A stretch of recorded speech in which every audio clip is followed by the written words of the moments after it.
We have document cameras in all of our classrooms in Tukwila School District. Many teachers in our classrooms are using pencil and paper to be able to collect exit tickets for students. That becomes a lot of paper to try to manage, especially at the high school level where it's potentially five, even six periods that you're trying to collect those papers, and those post-it notes, note cards, and scraps of paper get difficult to organize. So what I'm going to do is showcase a feature in our Xsight software called snapset.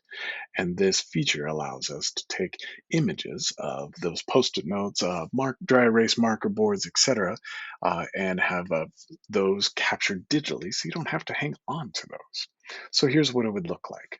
You're going to see that I move my mouse down to the Polaroid picture-like icon. If I click on that, a dialog box comes up. I'm going to go ahead and click Start and have it just be manual. If I click Add Snapshot, it adds that picture there. I put down the next one, add another one. And you can see the number of the work that's happening here.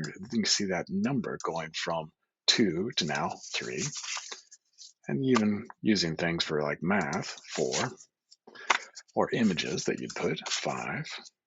And then making sure that you have your students put their names on it, or in other places too.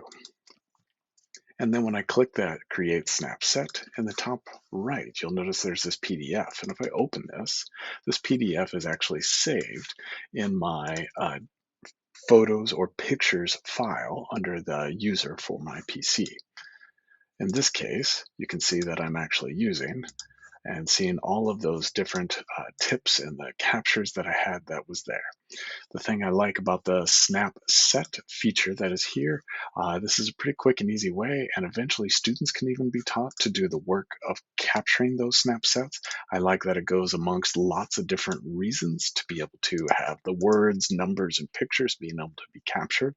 And because this is a digital file, it's also a nice way to share with colleagues as well as even upload to your eval. So again, if you're doing exit tickets, snap set.